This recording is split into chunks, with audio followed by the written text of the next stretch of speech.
warahmatullahi wabarakatuh. Waalaikumsalam warahmatullahi wabarakatuh. Innal hamdalillah nahmaduhu wa nasta'inu wa nastaghfiruh wa na'udzu billahi min shururi anfusina wa min sayyiati a'malina may yahdihillahu fala mudilla lahu wa man yudlil fala hadiya lahu. Asyhadu an la ilaha illallah wahdahu la syarika lahu wa asyhadu anna Muhammadan abduhu wa rasuluhu la nabiyya ba'dah. Qala Allah ta'ala fil Qur'anil Karim, a'udzu billahi minasy syaithanir rajim. Bismillahirrahmanirrahim. Walakin Allah habbaba ilaikumul iman wa zainahu fi qulubikum wa karaha ilaikumul kufra wal fusuqa wal isyan ulaika humur rasyidun. Al-ayat. Alhamdulillahirabbil alamin, segala puji bagi Allah Rabb Penguasa alam. Pagi hari yang indah, sejuk, berkah, ayahanda ibunda semua jamaah Sabilil Huda ya, dikumpulkan oleh Allah di Masjid ITB yang semoga menjadi bagian hidayah Allah, menjadi bagian jalan kemudahan menuju surga Allah. Amin ya rabbal alamin. Karena Rasulullah sampaikan dalam hadisnya, an Abi Hurairah radhiyallahu anhu qala Rasulullah sallallahu alaihi wasallam, man salaka tariqan yaltamisu fihi ilma sahalallahu lahu tariqan ilal jannah. Rawahu Tirmizi wa qala hadisun hasan. Siapa yang menempuh perjalanannya bukan suatu perjalanan sia-sia, tapi untuk menuntut ilmu, maka dijanjikan oleh Allah sahalallahu lahu tariqan ilal jannah, dimudahkan jalannya menuju surga.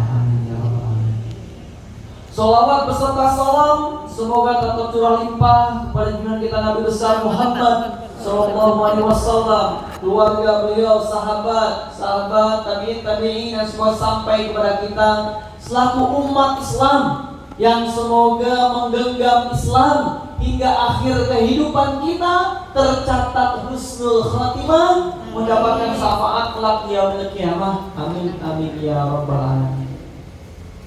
Yang kami hormati para alim ulama, sesepuh, bini sepuh, kemudian pengurus aparatur pemerintahan, sekaligus pengurus pengajian dari Ibu Hajah Susilowati dan reng-rengannya dan jajarannya. Kita doakan semoga Ibu Ketua ya, Ibu Hajah Badinah yang kemudian saat ini sakit sehat kembali dan semoga bisa beraktivitas kebaikan kembali insyaallah. Bapak Ibu yang dirahmati Allah, mohon maaf nih saya muda ini ya masih kurang pengalaman, kurang ilmu, tapi diberikan kesempatan yang sangat mulia, terhormat di hadapan Bapak Ibu semua untuk menyampaikan ya sedikit keilmuan yang kami ketahui. Barangkali yang ada kecewa, kok fotonya beda sama aslinya, maaf diedit ya. Aslinya ya seperti ini ya. Mohon maaf sekali lagi. Saya dinas di Rumah Sakit Sarjito Bapak, jadi saya pakai ini karena habis ini saya langsung jaga siang. Rumah Sakit Sarjito di dokter anestesi, dokter bius. Nah, kalau ketemu dokter bius mending di pengajian saja. Berarti aman, sehat. Kalau ketemu dokter bius di rumah sakit, udah pasti kritis tuh ya. Bisa satu karena mau operasi harus dibius. Bisa mungkin di IGD, jalan nafasnya ada masalah, harus dipasang alat nafas. Atau di ICU karena kritis, perlu alat bantu untuk support jantung dan lain-lain. Nah, kalau ketemu di pengajian ini, insya Allah enak ya. Ibu yang tadi agak lihat-lihat itu agak maju nggak apa-apa, kayaknya penasaran ya. Siapa ini? Perlu disclaimer dulu. Ya, alhamdulillah putra saya yang pertama udah SMA kelas 2 Bu. Udah kawan muda. Scrolling cari ya di IG ini apa nih bujangan enggak, anak saya 4, yang pertama udah SMA kelas 2. Kecewa ini Ustaz. Yang kedua SMP kelas 2 di Asalam Solo dua-duanya. Kemudian yang ketiga barusan saya jemput Mbak Zini di Abu Bakar ya, di boarding, terakhir Mas Sultan kelas 2 SD. Nah Bapak Ibu yang dirahmati Allah, ini perlu saya sampaikan Bapak, karena kadang kalau sama mahasiswi itu suka pada lihat-lihat itu, maaf sudah ada yang punya. Nah ini Tema hari ini ayahanda ibunda bapak ibu yang dirahmati Allah, ini sampai jam berapa kuliah pagi kita ini? Jam 10. Jam 10 kok. Waduh, mantap Bu Susi, semangat sekali ya. Hari ini kita akan sama-sama belajar. Saya juga belajar dari Rasulullah terkait bagaimana sih pola hidup, pola kehidupan, pola makan yang kemudian ternyata banyak mengandung nilai-nilai kesehatan. Belajarnya sama Rasulullah, jangan sama dokter, apalagi dokternya dokter Farhan. Kenapa? Karena kadang dokter juga pola hidupnya nggak sehat tuh Bapak. Gimana coba misalnya kita mengajarkan istirahat, tidur cepat, habis isya sebentar langsung istirahat, ya. Nah saya bius pasien kadang pulang jam 11 malam, kadang baru lewat tubuh jam 1 malam. Pada subuh harus segera berangkat kemana untuk kebius. Jadi kalau disebut hidupnya sehat, nah ini biar tidak kabur maktan Allah anakulu malah tafalun gitu kan. Murkanya Allah sangat besar kepada yang berkata tapi tidak mengamalkan. Nah jadi jangan belajarnya ke saya ya. Kita belajarnya ke Rasulullah nanti. Apa saja yang kemudian bisa kita tiru dan teladani. Karena sudah jelas, laqad kana lakum fi Rasulillahi uswatun hasanah. Sudah ada dalam diri kehidupan pribadi apapun itu dari Rasulullah, suri teladan yang baik. Setuju ya? Alhamdulillah. Ini kalau jamaah Sabilil Huda ini sudah berapa tahun Ibu Haji? 20-an tahun. 20 tahun ya Allah. Siapa anggota tertua yang pertama coba? Pak, yang dari 20 tahun berdiri sudah bergabung. Masya Allah. Bapak siapa nama? Pak Ahid. Pak Ahid. Masya Allah. Dari pertama Sabilil Huda berdiri Bapak ya, 20 tahun istiqomah sampai sekarang. Masya Allah, tabarakallah, alhamdulillah. Yang ibu-ibunya mana yang paling senior? Bu Ahid. Pak Ahid. Oh ini ada juga Pak Ahidnya ya. Alhamdulillah. Bapak ibu ya, semua jadi jariah ya. Oh ibu di belakang, Masya Allah. 20 lebih. 20 lebih. Dari tahun berapa ibu? Kira-kira Ibu sudah 90-an. 90-an. Ya. Dan jamaahnya dari dulu segini atau sudah tambah banyak? Iya. Sedikit-sedikit ya. Ya. Alhamdulillah. Terima kasih Ibu Bapak sudah diberikan kesempatan di sini. Nah ini ternyata Rasulullah itu suri teladan yang terbaik dari semua sisi. Maklum kalau kami ini bukan ustadz yang paham agama, jadi harus ada slide Pak. Jadi harus ada panduannya biar tidak lupa ya. Coba boleh dilihat. Ada banyak buku-buku, ada banyak catatan, ada banyak orang yang menulis dan meneliti Rasulullah dari semua sisi Bapak. Ada yang misalnya bikin super leader, super manager. Bagaimana Rasulullah memimpin suatu usaha, bagaimana kemudian bagi manajer sesuatu bisnis dan akhirnya sukses. Ya. Suksesnya tidak hanya di Gunung Kidul kayak kita ya, Wonosari enggak. Suksesnya tidak hanya di satu negara, enggak. Tapi suksesnya multinasional. Perdagangannya kan internasional. Jadi ini udah antar negara. Jadi ini pedagang besar. Kalau di sini kalau Wonosari pedagang besarnya siapa Bu?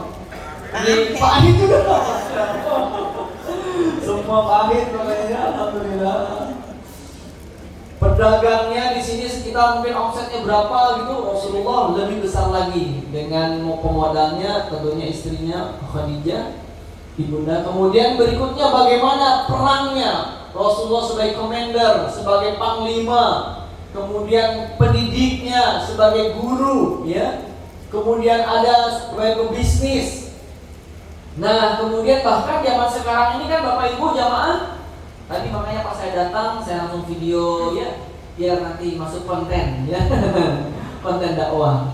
Nanti saya bikin video juga ya. Orang banyak bikin link-link akun TikTok, IG, berupaya mencari influencer ya, menjadi pemberi pengaruh. Sekarang kan ditanya influencer, ya berapa followersnya gitu ya. Bahkan sampai beli followers lah itu. Aduh, IG itu followersnya dari mana nggak jelas. Rasulullah itu ada yang neliti di bukunya Michael Hart itu sebagai the most influential person in history. Wah, bahasa Wonosarinya apa tuh?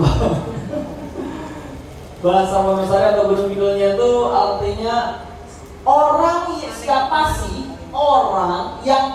berpengaruh, memiliki suatu influence atau daya pengaruh terhebat, terbesar, paling kuat sepanjang peradaban manusia,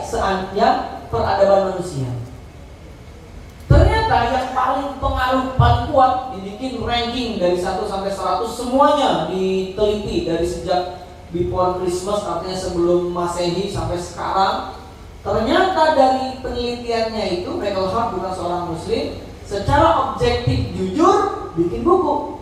Nomor 1 ternyata Rasulullah Muhammad SAW. Luar biasa. Kok bisa?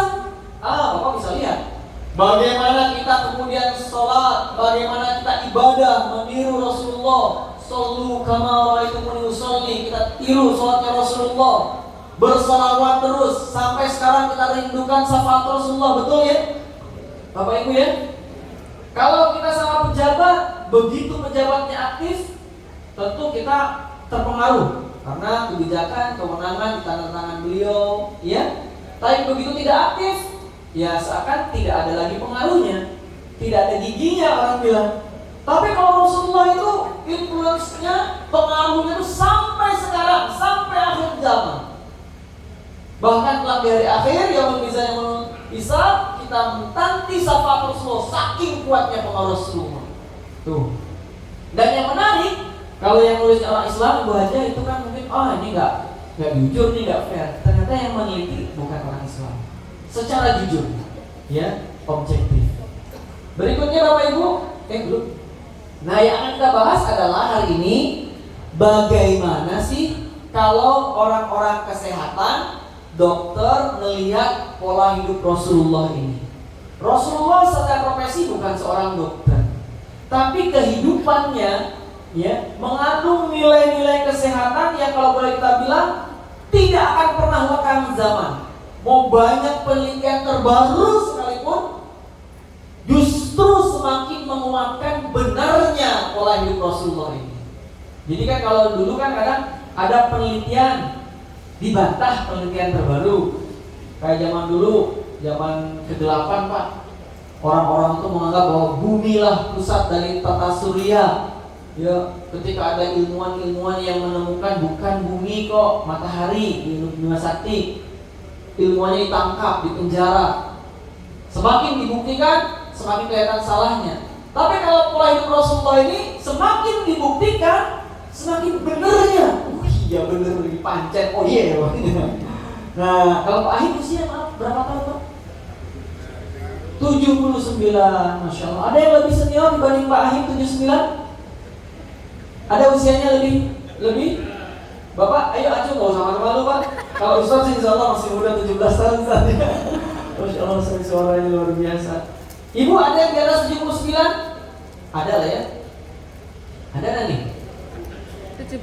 17 ya, Bu Susilawati masih 17 ya, sweet 17, insya Allah aja. Amin, sehat-sehat selalu. Artinya ibu-ibu di sini, bapak-bapak di sini yang ingin kemudian lebih sehat hidupnya, kemudian di internet banyak pola-pola hidup sehat, diet-diet yang beragam. Bagi orang Islam, di tengah hiruk pikuknya putaran dunia, mana sih yang bisa kita tiru? Mana sih yang bisa kita contoh terbaik? Nah, ini Rasulullah, bukunya sudah banyak. Yuk kita lihat apa saja yang bisa kita pelajari ya.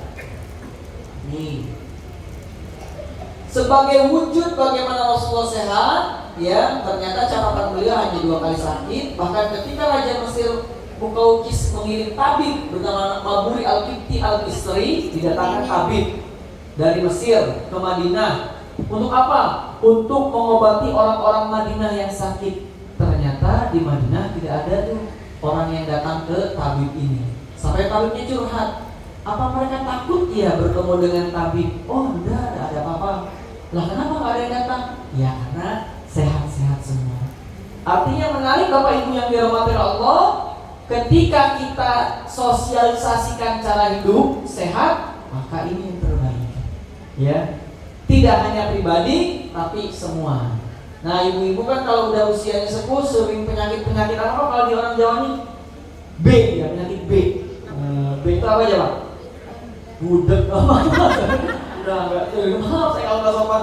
Karena buat asli Jawa kadang nggak tahu ini sopan apa adanya. apalagi bruwet, ya. Terus buyer, oh beser, beser. Apa-apa pengen cepet ke toilet, ya pakai pampers, ya. Apalagi B itu boyok, ya. Nyeri punggung. Nah saya kan FIP ini Bu, Pak, Fellow Interventional Pain. Jadi sekolah lagi, setelah spesialis sekolah lagi untuk intervensi nyeri. Jadi yang nyeri punggung lama menjalar ke kaki, nanti saya suntik akar sarafnya, kemudian kita ablasi pakai radiofrekuensi. Jadi nanti ya berusaha baik. Atau lehernya sakit menjalar ke tangan, kepala sakit, punggung sakit. Yang paling sedih itu sakitnya kalau kanker, Pak. Bukan kantong kering, bukan ya. Ini kanker beneran. Kanker misalnya, maaf, payudaranya kanker, tangannya bengkak di tangan kanan sama kirinya beda besar banget. Nah itu nanti kita blok-blok, harapannya biar mengurangi.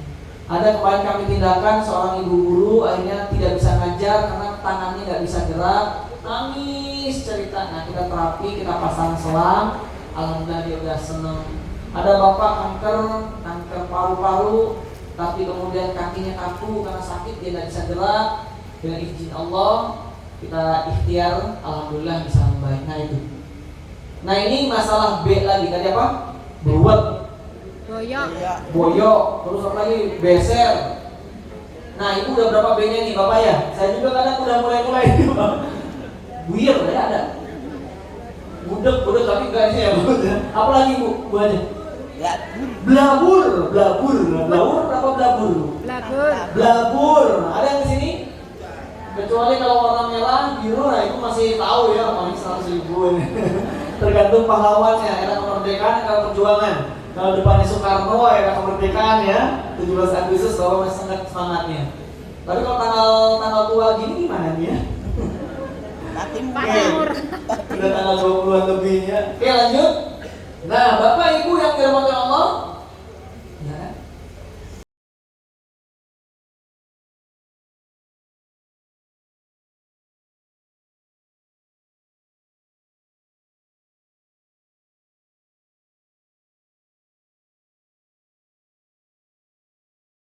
Rasulullah Isra dan Mi'raj, ya, Masjidil Haram, Masjidil Aqsa, Sidratul Muntaha, tetap usia Rasulullah saat itu 51 tahun. Udah sepuh, 51 tahun. Ya, naik buruk dengan kecepatan cahaya. Itu cepatnya luar biasa. Tadi kita naik kendaraan aja nih, gak terlalu cepat ya, cepat sekali. Usia 53 tahun saat hijrah, ini menarik. Ketika Rasulullah hijrah dari Mekah ke Madinah selama 8 hari 8 malam. Bukan kayak di kita yang kemudian ada tempat berteduhnya mudah. Ini di gurun pasir, panas, ada kemudian debu-debu pasirnya ya. 8 hari 8 malam menuju Yastrib, Bu. Ada yang pernah perjalanan paling jauh? Pak Ahid sampai mana Pak pernah paling jauh? Mekah ya. Tapi naik pesawat. Ini jalan darat. Coba bayangkan, jalan darat di usia 53 tahun dan beliau semangat. Saat perang Badar Al-Kubro, saking besarnya disebut Badar Al-Kubro. Tentara muslim melawan kafir Quraisy. Perangnya itu bukan di daerah antara Mekah Madinahnya itu bukan, tapi menemukan satu tempat perang yang jaraknya itu sekitar 150 km dari Madinah. Jadi ibaratnya mau tawuran gitu. Anak SMA 1 dan 2 enggak SMA baik-baik ya, enggak ada yang tawuran pada zaman ya. Perangnya itu di Badar Al-Kubro. Itu 150 km. Kalau dari Wonosari ke Jogja berapa kilometer, Pak? 40. Berarti ini hampir 3,5. Ya. Semarang. Ke Semarang. Nah, Ibu mau perang ke Semarang, jalan dulu ke sana. Ya, bayangkan bawa perlengkapan perang 150 kilo, bawa semua peralatan itu sampai di sana. Ya. Dan di sana bukan untuk healing, tamasya, sekarang lagi model healing, wah bikin IG, TikTok. Dan untuk perang. Artinya perjalanannya sudah capek, di sananya pun untuk perang. Dan dalam Sirah Nabawiyah yang dituliskan banyak tuh. Salah satunya dari Muhammad Al-Buti disampaikan tentara muslim jumlahnya Pak hanya 316 orang. Nah ini kalau tentara Sabilil Huda ini berapa orang nih? Ada di 300 ada ya Pak ya? Ada. Nah, berarti lebih ya. Nah, sekitar segini lah. Ini ada kalau dianggap ini 316. Ya, tentara muslim, anggaplah ini mungkin anggaplah sekitar 300 ada ya. Tambah sini lah ya, segini lah ya 300 melawan tentara kafir Quraisy yang 3 kali lipat lebih besar. Wow, jadi ini ibaratnya kuda-kuda kita di depan, ini bapak ibu siap perang gitu ya. Seginilah orangnya melawan orang yang nanti dari kampung sebelah 3 kali lipat lebih banyak dibanding ini. Wow, 1 lawan 1 saja udah capek bu. Ibu berantem ya 1 lawan 1, bapak bulan 1 lawan 1 tuh kalah loh pak. Dulu kami pernah waktu mahasiswa Bu aja, kami kan ikut pondok pesantren mahasiswa At-Taqwa di Suronatan. Jadi kami ada kegiatan namanya itu kayak amaliyah istishhadiyah lah, latihan jasad gitu ya untuk pelatihan fisik. Bulan-bulanan di pasir. 1 lawan 1 aja, wih capek yang minta ampun pak. Capek itu. Itu aja untuk alhamdulillah diusir polisi. Zaman dulu kan lagi musim teroris ya. Jadi ada laporan warga terus sama ini pelatihan terorisme. Ada apa nih? Enggak, ini hanya untuk kegiatan mahasiswa gitu. Tapi udah kayak takut bikin kisruh dipulangkan. Saya senang dipulangkan pak. Karena itu kalau enggak capek banget sampai akhirnya pulang akhirnya kita. 1 lawan 1 aja capek. Ini Rasulullah 1 lawan 3 dan bukan hanya gulat-gulatan. Perang, pakai senjata, siap mati kalau misalnya terhunus oleh pedang ya maaf kalau emang takdirnya wafat meninggal. Tapi betapa kemudian mentalnya, fisiknya di usia 55 tahun. Dan perang Rasulullah itu ada 28 ghazwah, artinya 28 perang yang dipimpin oleh Rasulullah. Bagaimana Rasulullah di waktu mudanya pernah duel bersama pegulat profesional bernama Rukanah bin Abdul Yazid bin Hisam. Jadi kalau sekarang lagi musim apa? MMA. Wow. Yang berantem-berantem bulan kayak Habib. Yang Habib, ibu tahu nggak Habib? Tahu. Yang dia latihannya itu katanya dari apa? Sama Ayahnya. Sama ayahnya atau sama ibu katanya apa sih? Beruang. Sorry ya latihan sama beruang. Nah, ini Mas Ajis nih rambut apa topi pecinya kayak topi beruang mas. Di Rusia ya. Nah berantem bulan dan Rasulullah menang. Ih luar biasa nih. Berarti badannya nggak kayak Farhan Air Rahman kurus gini ya. Binaraga beliau. Kalau saya binarangka. Lebih kecil lagi. Yang menarik salah satu perang yang menyita fisik ya, salah satunya adalah perang Khandaq atau perang parit. Kenapa dibilang perang parit? Karena saat mau berperang membuat pertahanan berupa parit. Tidak hanya fisik pedang-pedangnya, ya, bulat-bulatnya, tapi sebelum perang nih, ibaratnya mungkin di base campnya dibikin parit mengitari untuk perlindungan. Paritnya bukan selokan kecil rupanya bu, bukan selokan untuk ngalir air yang bisa diloncati musuh. Dalam benak saya awalnya mungkin paritnya kecil gitu ya. Ternyata paritnya besar Bapak Ibu. Coba yuk kita lihat sama-sama nih, gimana paritnya besar ini. Ini berperimeter 5.544 meter, berarti hampir 5,5 kilo. Panjang apa pendek itu Pak? Panjang. Bapak bikin selokan Mataram ibaratnya ya. Panjangnya 5,5 untuk perang, mengelilingi untuk perlindungan perang, dan itu lebarnya Pak 4,62. Nah, 4,62 anggaplah pas setengah meter. Mas Ajis berapa ketinggian badan? Tinggi 165 ya. 170. Berarti 170 ya hampir 2,5-nya Mas Ajis lebarnya. Karena kalau lebarnya pendek ya orang loncat gampang. Kuda loncat juga mudah. Unta juga mungkin bisa lewat. Tapi ini biar panjang, biar tidak bisa dilewati. Kemudian dalamnya 3,2 meter. Jadi 2 kali lipat badannya Mas Ajis. Dalam Pak.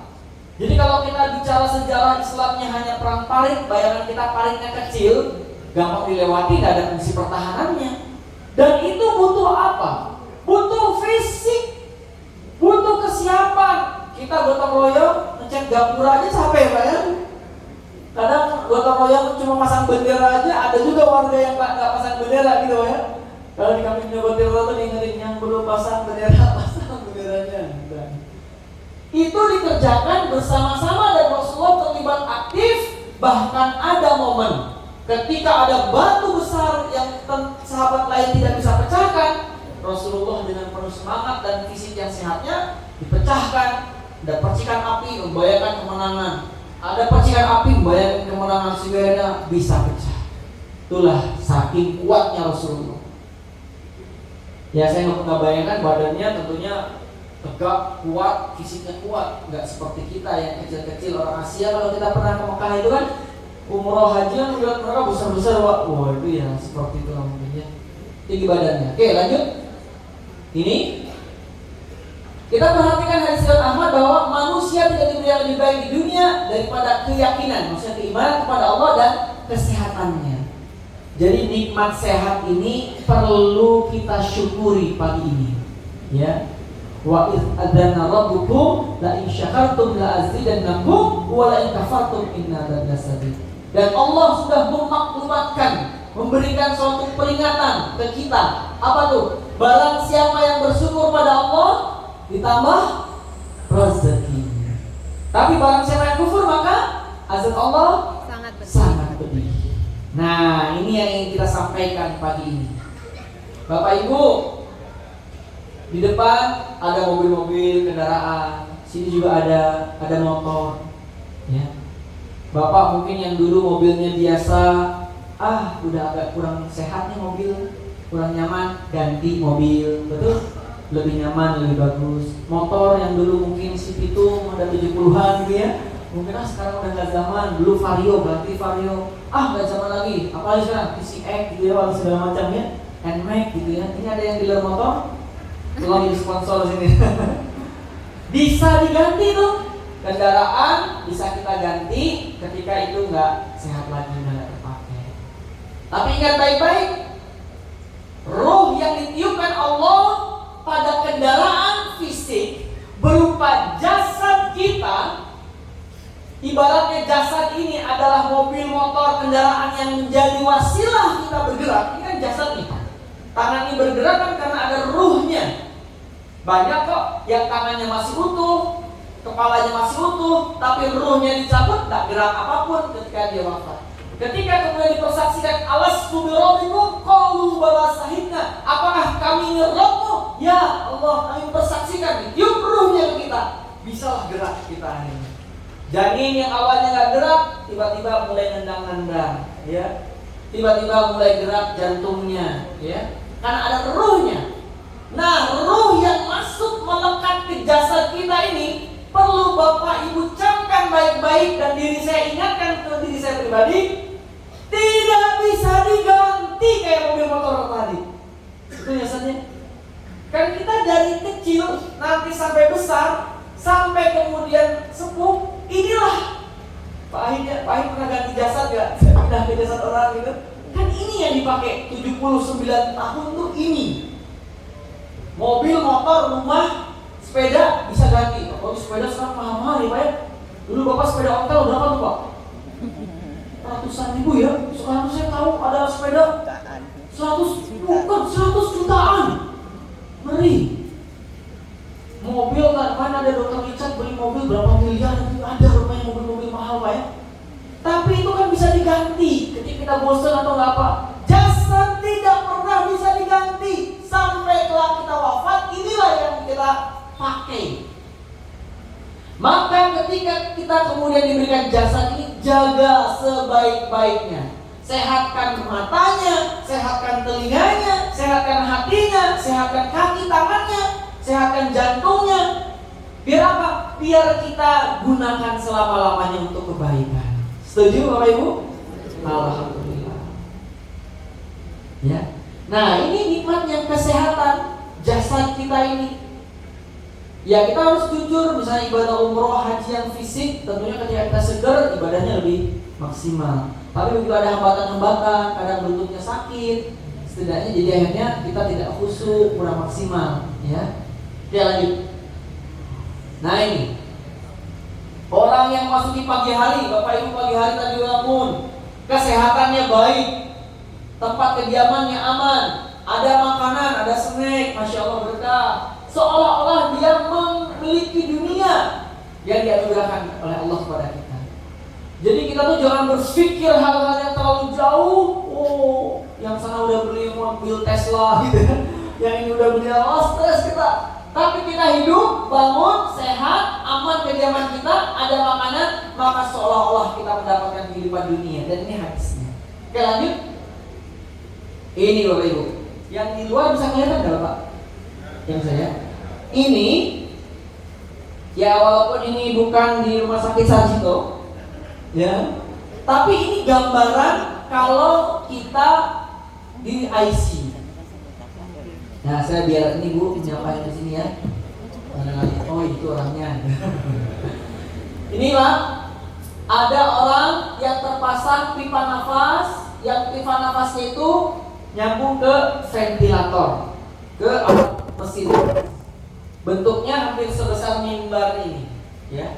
Nanti ada monitornya, di setting frekuensi nafasnya berapa, saturasi vaksin inspirasi atau dosis oksigennya berapa. Bapak Ibu, nafasnya pakai mesin enggak? Enggak. Sambil kita ngobrol, sambil kita ngisi, enggak ada yang harus ngitut tarik nafas, keluar nafas, tarik nafas. Nafas spontan namanya. Nafas sendiri, Pak. Kalau orang yang seperti ini pasiennya harus diatur IE ratio namanya, inspirasi dan ekspirasi ratio. Inspirasinya berapa detik, ekspirasinya berapa detik, 1 menitnya berapa kali. Coba Bapak Ibu udah usah diatur, udah nafas sendiri. Udah ada yang di sini dari tadi pagi ngitung nafasnya kan? Enggak. 1, 2, enggak ada ya? Spontan nafas. Gratis oksigen. Kalau di rumah sakit bayar apa enggak? Bayar. Tergantung BPJS nggak bayar. Kan udah ditanggung BPJS aman ya. Tapi kan tetap bayar ke rumah sakit sebenarnya. Saya pernah hitung-hitung Pak. Nanti kita sama-sama hitung aja ya, nikmat nafas saja. Ini baru nafas ya. Belum ini ada siring pump tuh alat-alat untuk masukin obat. Belum ini ada infus pump, bagaimana infusnya diatur biar nggak kemudian kebanyakan, biar nggak kekurangan. Nanti dipasang urin kateter untuk melihat cairan keluar berapa. Waduh ribet Pak, kalau dokter anestesi itu hitung-hitung kayak gitu. Nah sekarang kita hitung sesuatu yang nikmat aja nih. Yuk kita hitung bareng-bareng nih. Saya pernah hitung ya. Rata kita nanti rupiahkan ya, berapa rupiah kita akhirnya harus bayar. Ya kalau kita suruh bayar, diminta bayar oleh Allah ya. 1 menit rata kita bernafas itu 20 sampai 30. Tapi ambil rata aja 25. Dan itu pun tergantung dari kalender. Ya, kalau kalender tua ini nafasnya agak lebih cepat ya, dan kalender juga agak lebih cepat. Awal bulan mungkin tengah-tengah.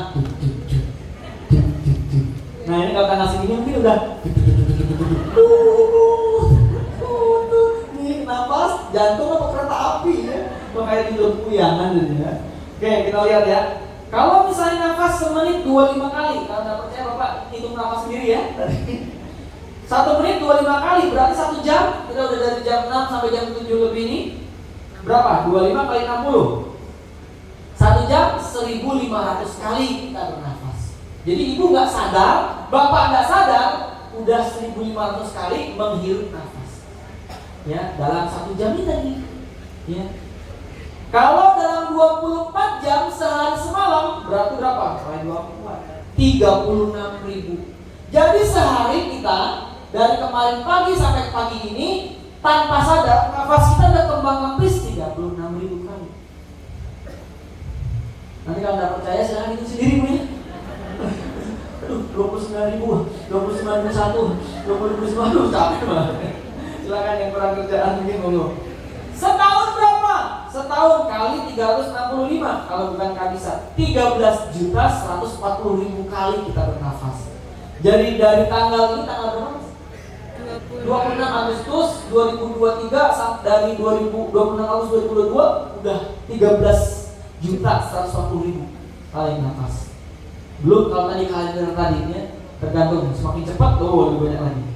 Kalau kita hidup seperti Rasulullah usianya 63 tahun berarti kali 63. Oh, nah tadi berapa? 13.140. 12 13. Maaf 25. 13.140 13.140. Kali banyak ya. Tadi berapa? 100. 13.140.000. 140.000 ya. Nah, itu banyak pedagangan masih. Gimana itu nggak? Nggak pakai kapal toh? Oh, pakai kapal. Tadi dikali ini selama 63 tahun. Ya. Kali 63 ya. Kali 63 827.820.000 kali kita bernafas. Nggak percaya hitung sendiri pokoknya. 800 juta kali kita bernafas. Gratis apa bayar? Gratis. Gratis, Pak. Nah, namanya Bapak Ibu kan biasanya sudah mikir biaya kan? Ya. Jujur aja sekarang saya itu quote terkuat ibu aja. Bukan kata-kata motivasi itu Mas Ajis, bukan apa-apa kalau saya. Kan banyak kata-kata motivasi. Ayo semua semangat. Kalau saya ingat anakmu udah SMA mau kuliah, langsung semangat saya. Mau capek apa langsung bangun lagi. Ibu juga pasti punya kata-kata motivasi ya. Nah, ini lihat. 827 juta gratis. Oksigennya nggak bayar. Kalau kita diminta bayar nih ceritanya, ya. Harga permen berapa sekarang Bu? 100 rupiah ya. Zaman kita kecil mungkin 25. Yang murah aja lah, jangan terlalu mahal. 5 rupiah saja. Coba oksigennya sekali dapat 5 rupiah. Ini oksigennya kehidupan loh Pak.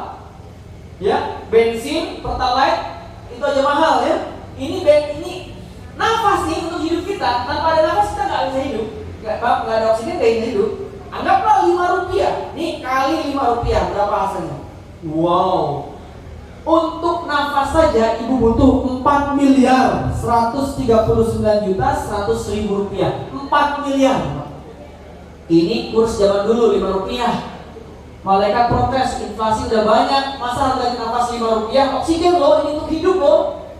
Wah, kali aja kalau bisa 100 lebih banyak lagi. Bisa triliunan hanya untuk nafas. Bayangkan. Untuk mata ngelihat. Ada operasi orang, maaf, nggak bisa buang air besar. Dibuka ususnya, entah itu karena ususnya kemakan, atau ada sumbatan, atau nggak gerak, dioperasi butuh puluhan juta, ya. Biaya lagi, ada yang cuci darah, ginjalnya ada problem, ibu bapak pipis enak, nggak perlu kemudian dibersihkan. Ini harus dipasang selang besar, lewat leher, lewat dada, darahnya keluar, dibersihkan, dimasukkan lagi. Bayangkan, dan biayanya besar. Seminggu bisa 2 kali. Oke, BPJS tanggung, tapi biaya transport segala macam. Saya pernah perhatikan ya. Di Sarjito itu kan parkir susah ya Bapak Ibu ya. Nah, ambulan itu parkirnya sampai ke FK itu Bu, sampai ke teknik tuh yang deket Taman Melati. Saya banyak lihat ambulan banyak. Apa lagi demo atau apa? Ternyata saya tanya, oh mereka lagi nunggu pasien yang harus cuci darah, yang harus kemo, yang harus periksa.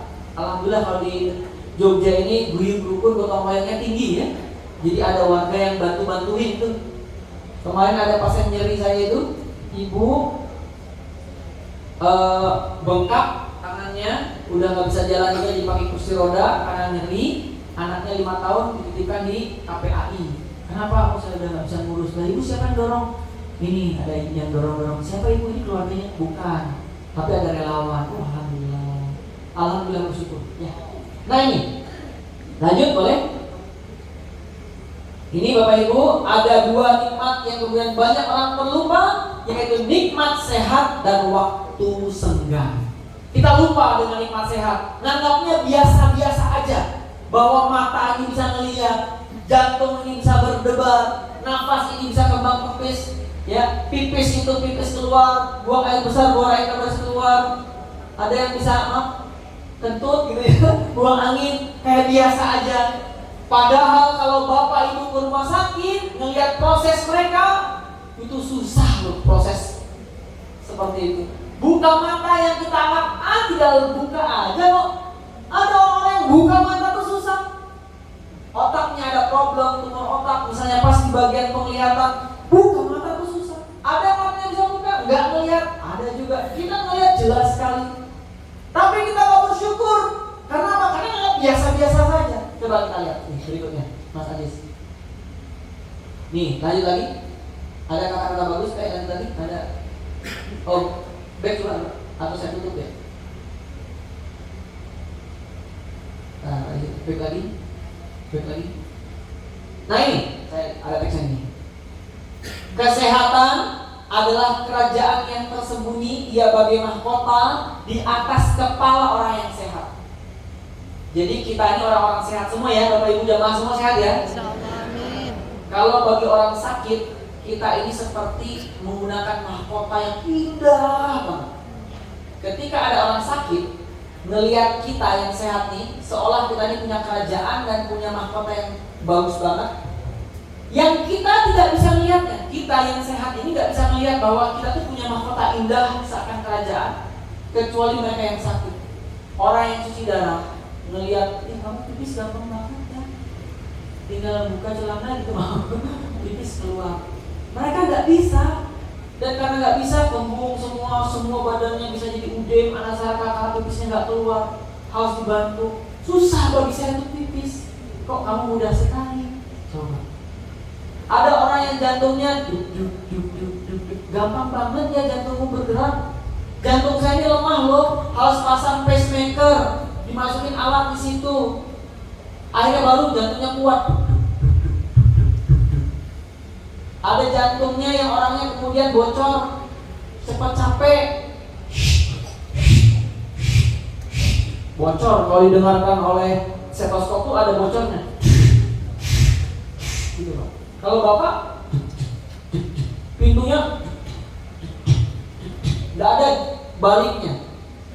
Tapi kalau jantungnya bocor, begitu dia kontraksi atau kemudian ngompak, yang harusnya maju ke depan, ada yang maju, ada yang balik lagi. Itu yang bocor. Kalau yang kaku malah nggak bisa maju, cuma keluarnya di kadang outputnya kecil banget. Jadi Bapak cuma capek, lemes. Kok bisa ya jantungmu begini bagus? Kita yang sehat ngerasa biasa saja, kayak gak dikasih apa-apa. Tapi yang sakit ngelihatnya, mahkota. Hebat-hebat banget ya kamu nih. Nah, kita hari ini bersyukur. Ya, lanjut. Terus lanjut. Nah, sekarang bagaimana wujud syukur kita atas jasa yang tidak bisa diganti lagi, akan menemani sampai akhir hidup kita? Kita ikuti Rasulullah.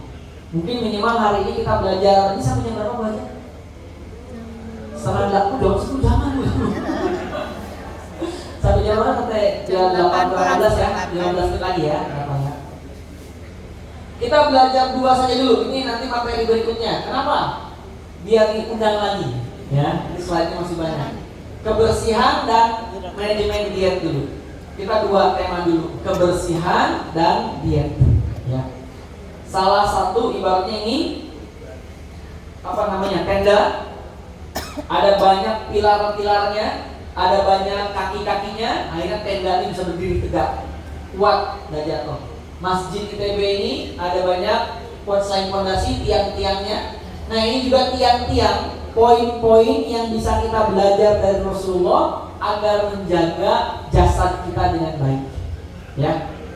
Yang pertama apa? Kebersihan. Kalau kita belajar di bab-bab apapun di kitab Safinah, bab satunya Toharoh, ya, kebersihan. Yuk kita lanjut, kebersihan apa? Nah ini, bagaimana an-nadhafatu minal iman, ya, kata-kata bijak. Kemudian kebersihan adalah bagian daripada iman. Bagaimana kita belajar kebersihan, ini penting dan inilah fondasi tiang pertama kita untuk sehat. Ya, yuk kita lanjut. Bapak Ibu yang dirahmati Allah, kebiasaan bersih yang diajarkan oleh Rasulullah ternyata tidak serta-merta diikuti oleh orang Eropa zaman-zaman dulu, Pak. Jadi kita anggap orang Eropa itu maju, hebat. Mereka juga ini ada dokter nih Pak, sedang operasi. Ini ada fotonya ya. Tangannya nggak pakai handscoon, buka-buka tubuh ya. Akhirnya ternyata orang-orang yang mengalami operasi zaman dulu 70% perburukan karena infeksi. Dianggapnya oh ini mungkin karena operasinya segala macam. Ternyata setelah diikuti hanya karena infeksi saja sudah membuat orang semakin drop, sakit. Karena apa? Tidak bersih. Zaman dulu seperti itu. Ya. Nah, yang menarik akhirnya orang semakin paham tentang kebersihan. Bahkan WHO sebagai lembaga kesehatan dunia bikin aturan cuci tangan wajib di layanan kesehatan. Mungkin di sini saya ingin ada yang dokter, ada yang perawat, bidan. Kalau di rumah sakit kan ada namanya 5 moment, 5 saat wajib cuci tangan. Sebelum ketemu pasien, setelah ketemu pasien, kena kemaluan pasien, kena produk atau cairan pasien, kita harus cuci tangan. Biar apa? Jangan sampai setelah kita pegang satu, dia punya penyakit A, kita nggak cuci tangan, penyakit B, malah kena pasiennya. Dan itu terbukti membuat banyak orang-orang yang lebih baik, lebih sehat. Dibikin juga tidak hanya 5 moment, 5 langkah, tapi juga ada 6 langkahnya cuci tangannya. Tapi semuanya hanya di tangan. Rasulullah sudah lebih canggih lagi, ajaran Islam lebih hebat lagi, lewat berwudu. Ya. Bagaimana wajah, telinga, tangan, kaki dibasuh saat wudu lebih banyak lagi. Sehari 5 kali, Masya Allah, minimal. Dan yang menarik di bukunya kawan saya, Cara Hidup Sehat Rasulullah, itu dari Dr. Ega Zainal Ramadhani, beliau melihat ada 76 titik drastic spot, Bapak Ibu. Apa maksudnya drastic spot? Drastic spot itu titik yang kalau disentuh dia bisa mengaktifkan kesegaran kita. Dan menariknya 71-nya ayahanda ibunda semua berada di organ yang dibasuh saat kita wudhu. Kayak telinga, wajah, tangan, telapak kaki, ya, itu adalah titik-titik, ada 71 di situ yang membuat segar. Kok baru 71, sisanya yang 5 di mana? Rahasia ya, Bapak Ibu tahu sendiri ya, titik di mana lagi yang kalau dibangun ya. Senyum-senyum, ada yang di bawah 17 tahun, nah ada untuk telinga dulu nih, masih kecil-kecil nih. Drastic spot, di 71-nya ada di organ kita yang kita basuh saat wudhu. Ya. Kemudian lanjut, Bapak Ibu yang dirahmati Allah, Ibu Bapak mungkin nyangka kebersihan itu biasa karena kita udah rutin kerjakan. Tapi kalau kita melihat di masa-masa dulu, bahkan di abad-abad yang sebenarnya bukan abad-abad prasejarah, bukan, itu udah abad ke-17, abad ke-16. Orang-orang Eropa bahkan sampai sekarang pun mereka belum menjadikan kebersihan itu sebagai yang utama, yang standar terbaiknya belum. Nih, bukunya apa? Ini Bu, Bapak. Contoh kebersihan dalam hal mandi ada. Mandi, ya, mandi. Rasulullah dengan ajaran Islamnya ada banyak tuh tentang sunnahnya. Salah satunya mandi. Bahkan beliau mandi di bejana dengan istrinya. Wah, lucu ya. Itu romantis banget Rasulullah, Masya Allah. Coba kita lihat. Abad 16 itu ya tidak tua-tua sekali. Bukan kayak obat Homo sapien, obat-obat yang zaman-zaman enggak prasejarah yang ada tulisan. Tapi coba perhatikan. Abad 16 ya. Ratu Elizabeth ini ratu loh ya, ratu. Wah, kalau di ini kan GKR Hemas ya, tapi ini ratu ya. Abad 16, pasirnya bagaimana? Hanya mandi 1 kali dalam sebulan, Pak. Wah, ratu itu Pak. Gimana rakyatnya ya? Mandinya 1 kali sebulan. Wah, tapi ada yang bagus nih. Raja Louis ke-14, wah 2 kali Pak. 2 kali, kalau tadi 1 kali sebulan, ini 2 kali. Tapi saya ini 2 kali seumur hidupnya Pak. Seumur umur kalau Pak Ahid nggak mungkin kalau cuma 2 kali Pak ya. Rutin. Iya. Ada bahkan Ratu Isabella dari Castile, Maria Antoinette juga mandinya sebulan sekali. Jadi mandi sebulan sekali itu kayak apa ya? Coba Ibu lihat di Google banyak kok itu data-data bahwa mereka itu tidak menjaga kebersihan yang baik. Bahkan ada Raja Inggris abad 17 James I dikatakan tidak pernah mandi. Seumur-umurnya itu dagingnya kayak apa, baunya. Tapi makanya parfum kan mereka harus kuat ya untuk menutupinya ya. Tapi orang Islam toharoh basuhnya Dokter Farhan ngalang-ngalang aja apa benar? Coba kita lihat. Boleh? Selanjutnya Gini Bu, back dulu ke depan aja. Ke selanjutnya yang ada terus lagi. Nah ini, nanti kita kembali ke belakang. Ngarang-ngarang aja nih teleponan, Pak. Jangankan zaman 1600 Masehi, abad ke-16.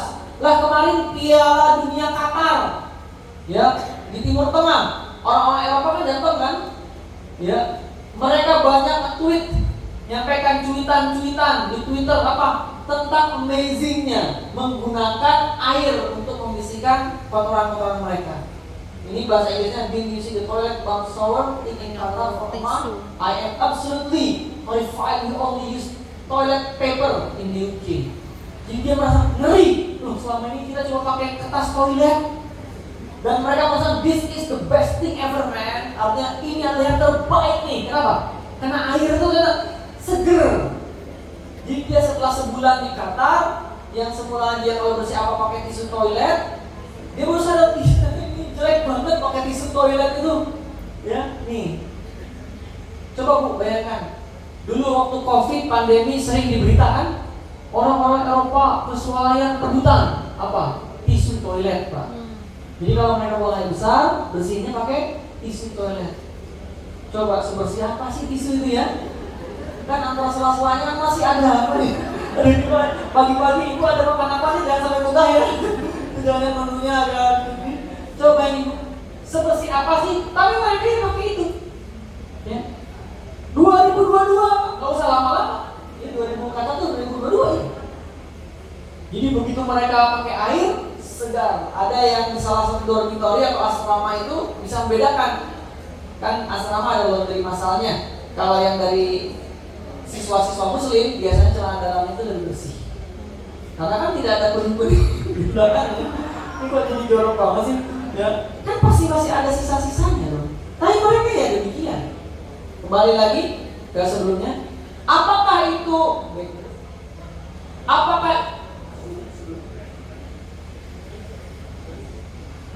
apakah itu kemudian baru 2022? Ternyata itu udah ratusan tahun, Pak. Kebiasaan membersihkan dengan tisu toilet itu udah sejak abad ke-9 dan 10, Pak. Jadi kalau yang zaman sekarang tisu toiletnya segini, dulu mereka tisu toiletnya kayak gini. Jadi dibersihkannya pakai tisu toilet. Yang menarik Bapak Ibu, dibuktikan dengan sejarah, fakta sejarah. Ada dua istana, satu istana di Turki namanya Topkapi, ada di Perancis namanya Versailles ya. Versailles itu sama-sama lahir di abad yang sama hidupnya itu. Ya.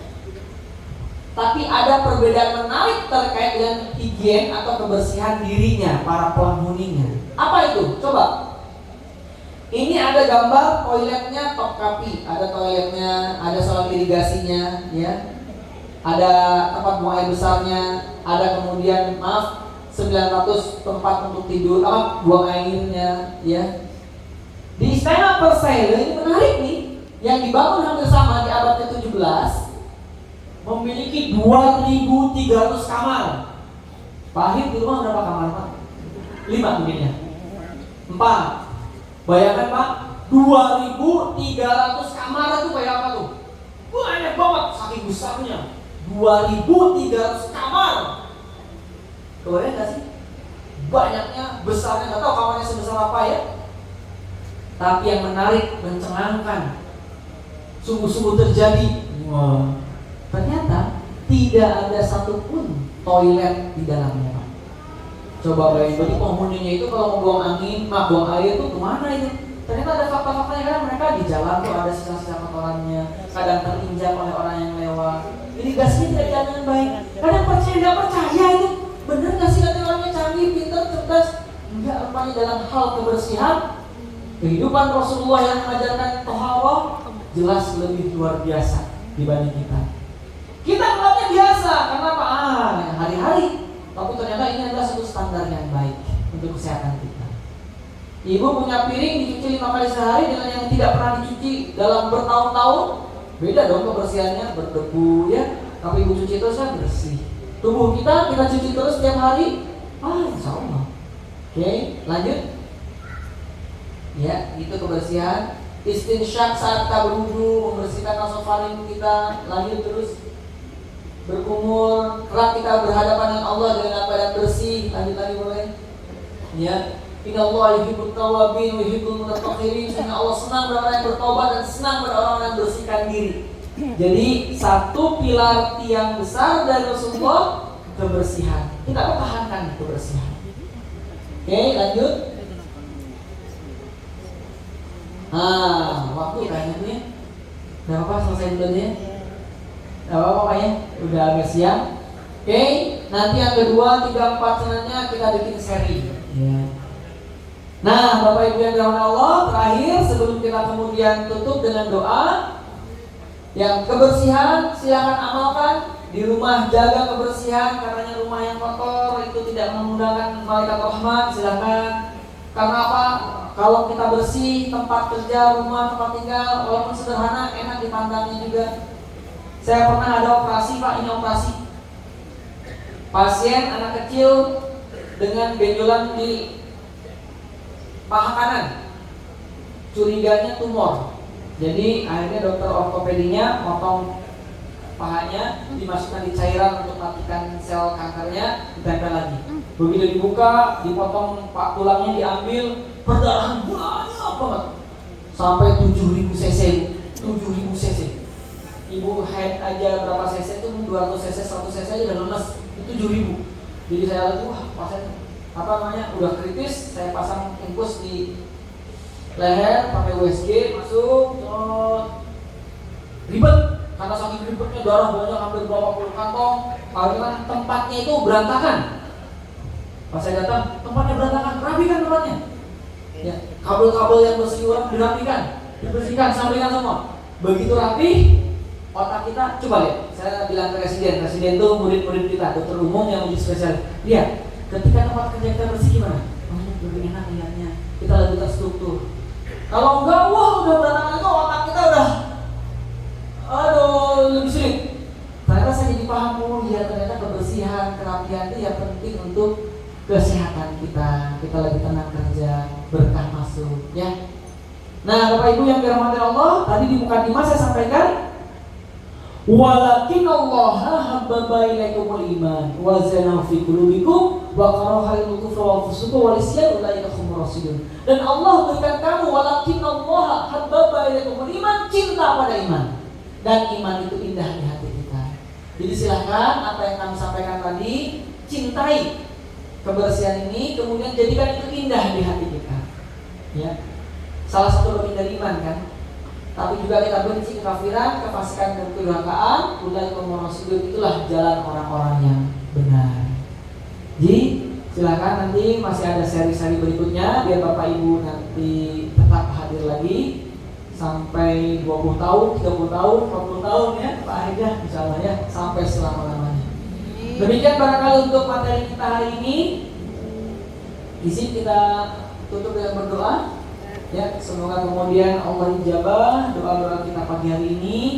Insyaallah semoga Bapak Ibu diberikan kesehatan jiwa, kesehatan raga, hati yang baik, hati yang bersih.